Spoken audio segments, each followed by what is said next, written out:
Olá pessoal, tudo bem convosco? Eu sou Idilja Alberto e neste vídeo eu vou apresentar o Sumba. O que vem a ser o Sumba? O Sumba é uma expressão ubuntu que significa medo. Então se tu és fã de histórias de terror, crime, mistério, então estás no canal certo. Eu tenciono trazer muitas coisas aqui. Então se vocês gostam desse tipo de vídeo, deixem um like, subscrevam no canal. Esta ideia me surgiu inspirada em Jacqueline Guerreiro, que é uma grande contadora de terror. E como eu gosto muito desse caso de crime, mistério e tal, então eu decidi também partilhar convosco alguns casos aqui que eu conheço. Agora vamos ao primeiro caso desse quadro.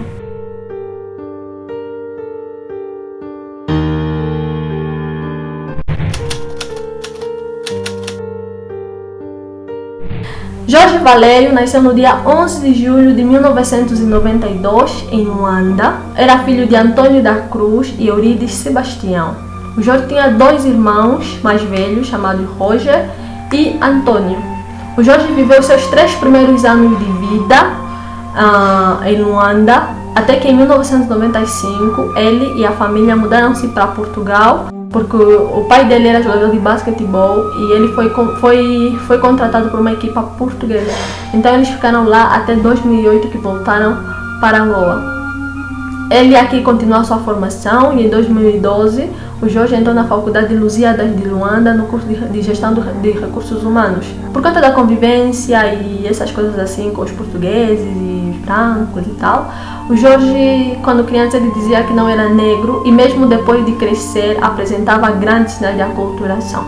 Ele era uma pessoa super carismática, vaidosa, gostava muito de cuidar de si, ele se amava demais, ele cuidava muito do corpo, até fazia ginásio para tal.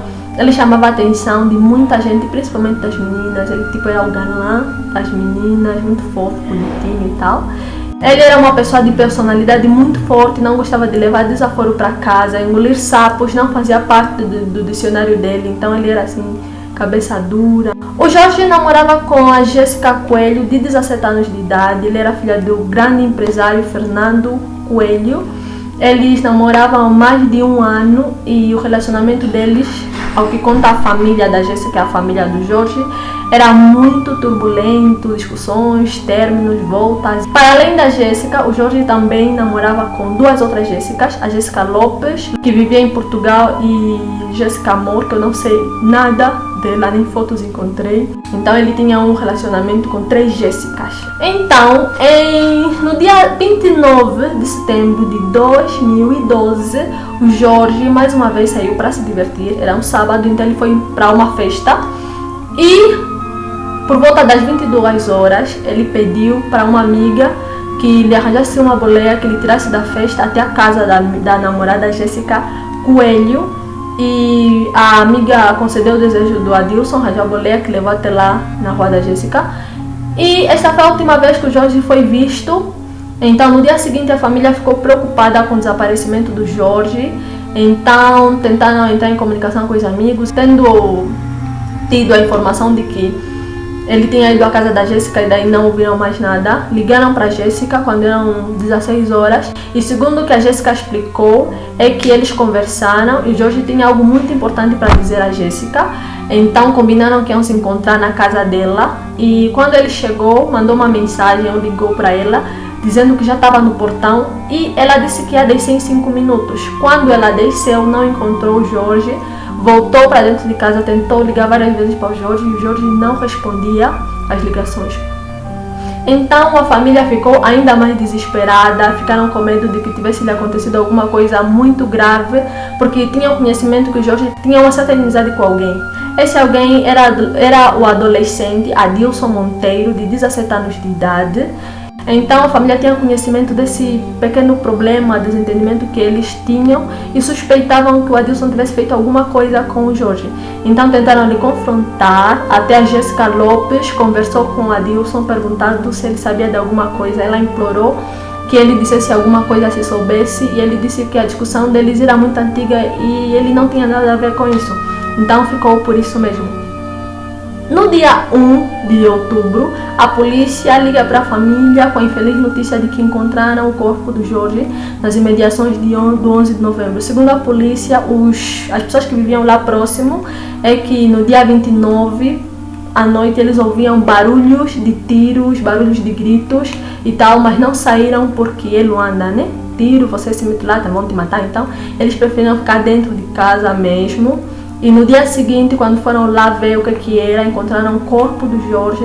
O Jorge tinha algumas partes do corpo queimadas, os olhos arrancados, o crânio e a boca desfeitas.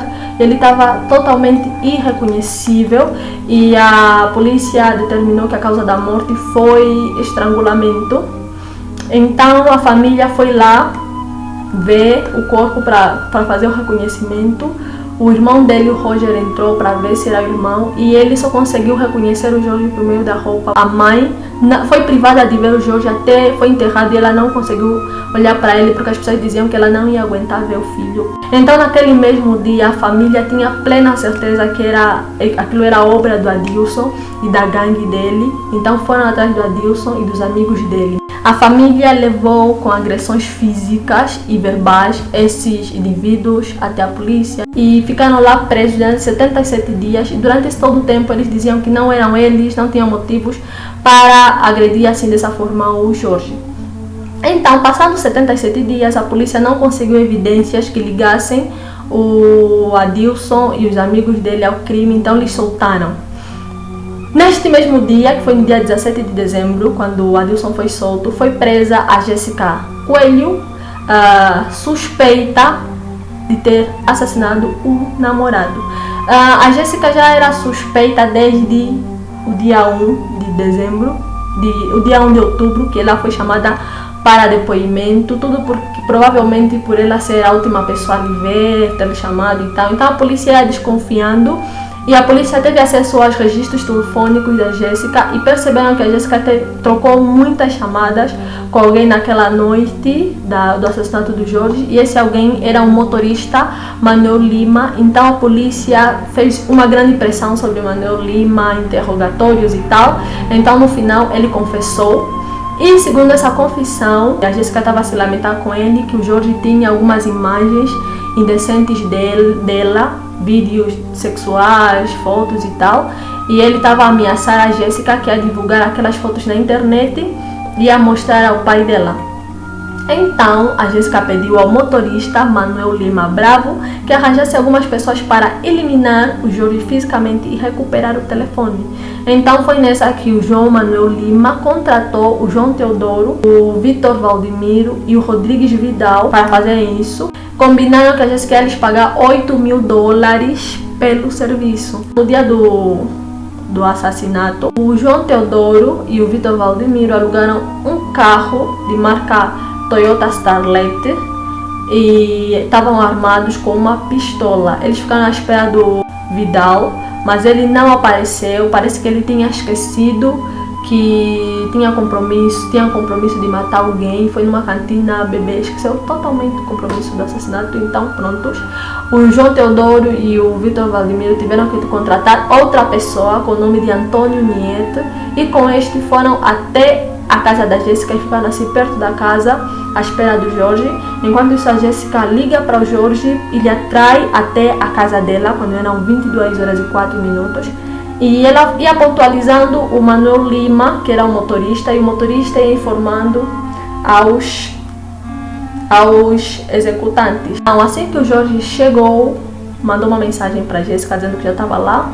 E a Jéssica informou ao motorista que o motorista informou aos 3 executantes que cercaram o Jorge, raptaram, levaram ele até a 11 de novembro. Lá agrediram ele até tentou fugir, correu um pouco e conseguiram lhe segurar de novo, lhe colocaram dentro de uma obra. Lá era um condomínio, não tinha nenhuma casa acabada, era um condomínio assim que não vivia ninguém. Então lá lhe bateram com blocos de betão na cabeça, paus e tal, e acabaram por lhe estrangular com ferro. Eles disseram que queriam dar um tiro, mas a arma encravou, então não conseguiram dar tiro. O que é muito estranho porque a vizinhança ouviu barulho de tiro, mas eles disseram que não deram tiro porque a arma encravou. Pronto. Após eles terem matado o Jorge, o Manuel Lima Bravo, que é o motorista da Jéssica, pegou um valor e entregou a eles, entregou aos executantes, porque eles tinham combinado que o pagamento seria em prestação. Então, eles deram 4 mil na primeira prestação, depois lhes deram mais 4 mil. Essa foi a informação e essa foi a declaração deles. Então, todos eles foram presos. A Jéssica entrava e saía da cadeia, A família ficava muito revoltada com essa situação, por terem primeiro soltado o Adilson, agora soltaram mais a Jéssica. E eles até acreditavam que o Adilson e a Jéssica trabalharam juntos e que foi um erro de soltar o Adilson.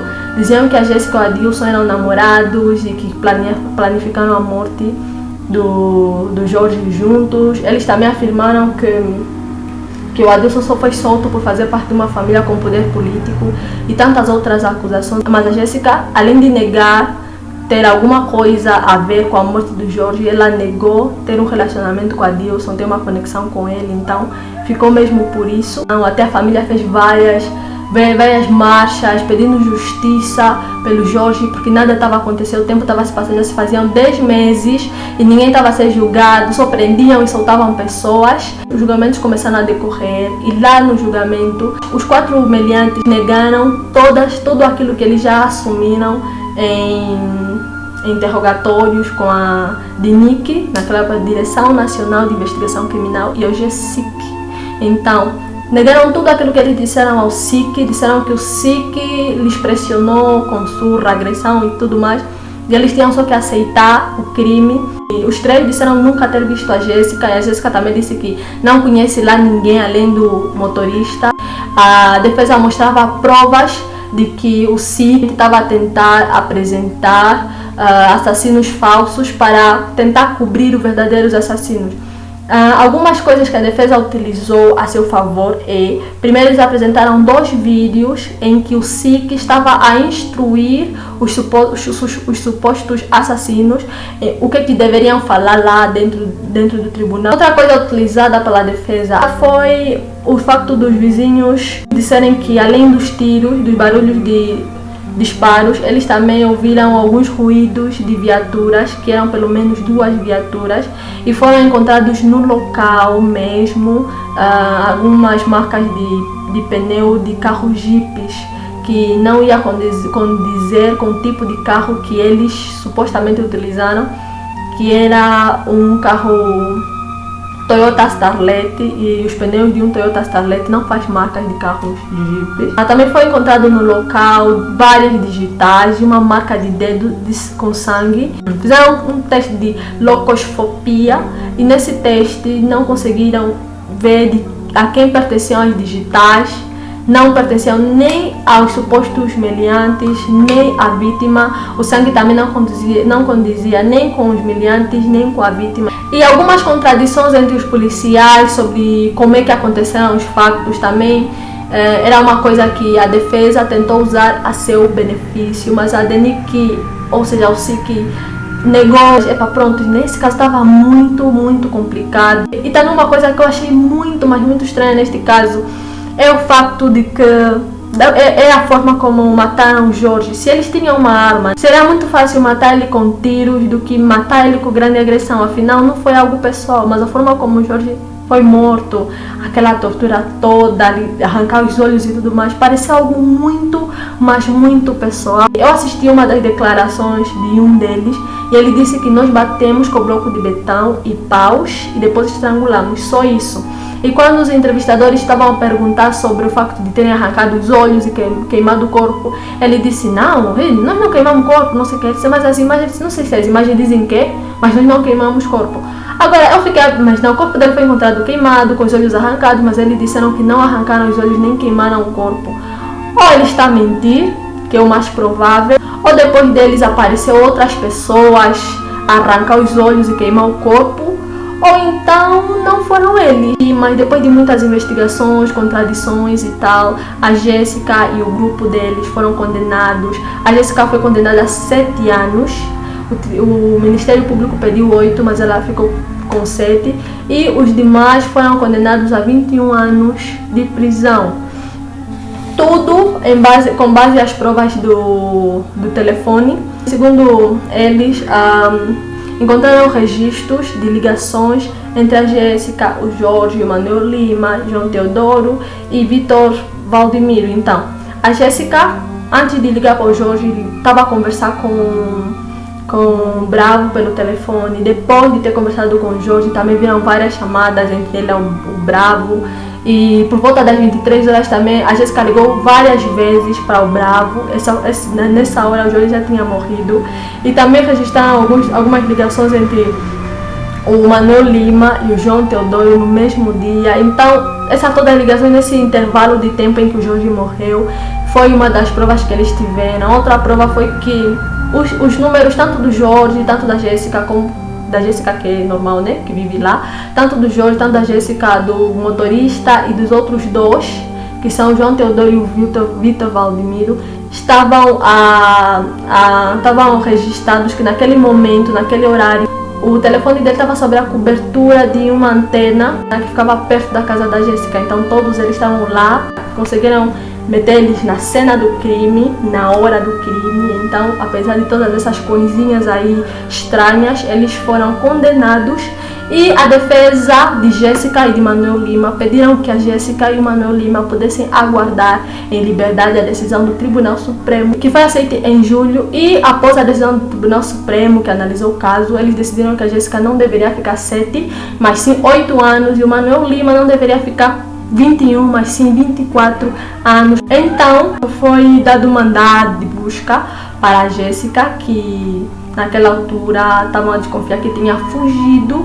E hoje a Jéssica faz parte da lista da Interpol, Polícia Internacional, encarregada de crimes que não se restringem em um único país, ou seja, ela é criminosa em todos os países, é criminosa internacional e ela é procurada. Eu, sinceramente, achei esse caso, sei lá, cheio de coisas assim. Eu acho que a polícia ignorou muito esses sinais das digitais, do sangue. Pode não ser que essas coisas inocentem a Jéssica, tudo bem, pode ser que ela realmente seja culpada, ela e os comparsas.